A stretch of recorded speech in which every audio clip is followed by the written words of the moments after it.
He came from poverty and illness in India and was declared the new Messiah, groomed to bring salvation to the world. As a boy, he became the symbol of a new spiritual movement and spoke to those weary of social strife, religious dogma, and materialism. But as a man, Jiddu Krishnamurti defied the expectations of those around him. And when he found his own voice, he didn't offer salvation. What we are trying during all these discussions and talks here is to see if we cannot radically bring about a transformation of the mind. Not accept things as they are, but to understand it, to go into it, to examine it, give your heart and your mind with everything that you have to find out a way of living differently. He was a towering figure on the platform, and with audiences, sometimes it's as though they were hypnotized by him, absorbed in what he was saying.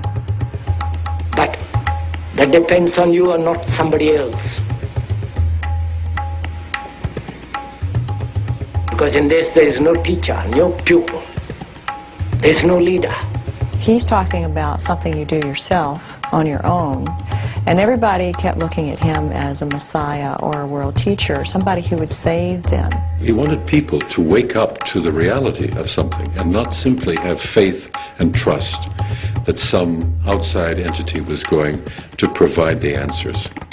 To the crowds who had come to him looking for salvation, he offered both less and more.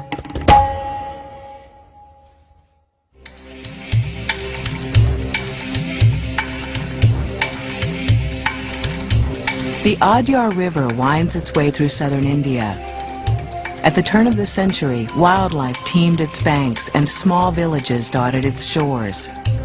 One of the largest of these towns, named after the river itself, was where Jiddu Krishnamurti spent part of his childhood. His father had moved his family to Adyar after the death of Krishnamurti's mother. Here he found a small house to raise his 4 sons and work with a religious organization he had joined, the Theosophical Society. As a young boy, Krishnamurti played along the banks of the river in the shadow of the imposing Theosophical headquarters. The Theosophical Society, a spiritual movement founded by Westerners, promoted universal brotherhood and explored ancient religious traditions. They had selected Adyar as their home. For people who are brought up in the West, India becomes seen as a new Holy Land. For a spiritual seeker, India is sort of a gold mine. Theosophy was an attempt to bring an amalgam of the great religious, spiritual teachings of the world together and offer them in a palatable form. Who's interested in it? Everybody, almost, on some vague level. Secret wisdom is very attractive to most people, at least on a superficial level. It mainly attracted people, I think, who are willing to think outside the box, okay, to think unconventionally, definitely. Annie Besant, the president of the Theosophical Society, was particularly drawn to mystical elements of the movement. She and other theosophists became convinced that a Messiah, a world teacher, would come from the East, possibly from India, to lead humanity to enlightenment. Walking along the river in Adyar one day, Charles Leadbeater, a colleague of Besant's, happened upon a group of boys playing along the shore. One of these boys was 14-year-old Jiddu Krishnamurti. To the casual observer, nothing about the boy appeared remarkable. Leadbeater saw a scrawny, malnourished young boy who had crooked teeth, lice in his eyebrows, who was not very strong or healthy. He looked a typical South Indian Brahmin boy. Leadbeater was a controversial figure. He'd been brought up on charges of immoral conduct in England, and though he was never convicted, many theosophists doubted his character. Despite this, Annie Besant trusted and relied on Leadbeater, and she defended his innocence. She also thought him to be clairvoyant, able to see the atmosphere that surrounded a person. This aura, they both believed, could reveal the purity of a person's soul. Mr. Leadbeater said that child has the purest aura. An aura that was very beautiful. Most innocent aura that he'd ever seen. This caused him to identify this boy as being someone extraordinary. That should be taken and nurtured. That's what started this whole story. From this brief encounter, Leadbeater declared Krishnamurti to be the One and told Theosophists to prepare for the coming of the Lord. Theosophists believed this unlikely 14-year-old would lead the world towards peace and spiritual salvation. And they thought themselves to be following in the path of religious tradition and prophecy, wherein the world teacher would once again be reincarnated, as he had been in the form of the Buddha, in the form of Jesus and Muhammad.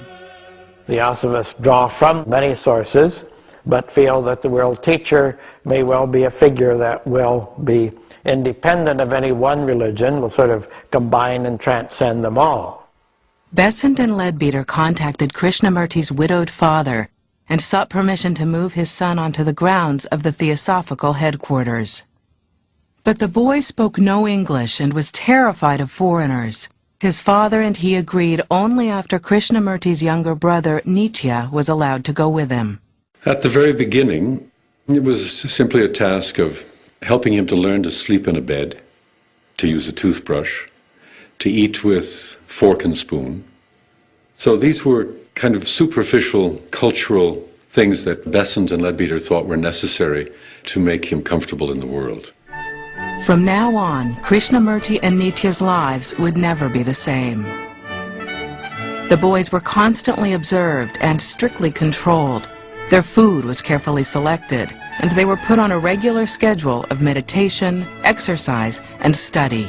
He would have preferred to sit and look at the clouds, to watch running water, to look at flowers and insects. He did not like to study books. So his mind was not the kind of a mind that was traditionally educable. Years later, Krishnamurti looked back on his childhood, able to reflect on those experiences. He referred to himself as K and spoke about himself in the third person. Nobody was to touch anything that K touched. If they said they liked oranges, for the rest of the year they had oranges. If they said they wanted to go on a bicycle ride, right, you went on a bicycle ride for the rest of the year from 7 to 8. So the boys never said after that they liked anything. After several months, Besant and Leadbeater decided that Krishnamurti was ready for the next phase of his spiritual initiation. They placed him in a room and encouraged him to enter a trance-like state. Soon, they believed, he would be contacted by what they called the Masters. Theosophists were convinced that there were disembodied masters that spoke to people through various means, and that somehow this contained some unutterable type of wisdom not obtainable through other sources. The immediate background of Theosophy has to be seen as the spiritualist movement of the mid-19th century.